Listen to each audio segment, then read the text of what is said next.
வணக்கம். நியூஸ் ஆனில் வந்த செய்தி அறிக்கை. தாம்பரம் போக்குவரத்து புலனாய்வு காவல் நிலையத்தில் 5000 ரூபாய் காவல் சேவகர் ஒருவர் ஊழல் பெற்றதாக, லஞ்சம் பெற்றுக்கொண்டதாக இதில் புகார் குறிப்பிடுறாங்க. இதில் பொதுமக்களுக்கு ஒரு சில தகவல் நான் சொல்கிறேன், இங்கே நீங்கள் கவனிக்கிறீங்க. இது அந்த காவல் நிலையத்துக்குள்ளேயே இது நடப்பதை சற்று நேரத்தில் நீங்கள் பார்ப்பீங்க. பலமுறை நாம் இதுக்கு முன்னால் பேசியிருக்கிறோம்.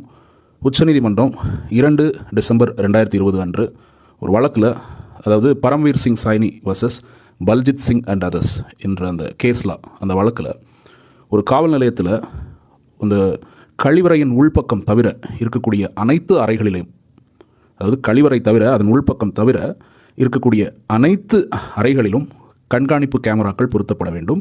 அதனுடைய ஆடியோ வீடியோ சேவ்டாக இருக்கணும் அப்படிங்கிறத வலியுறுத்தியிருக்காங்க.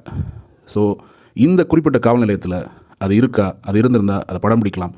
இந்த வழக்கு விரைவாக விசாரித்து முடிப்பதிலேயும் ஊடகங்கள் கவனம் செலுத்தணும். நன்றி.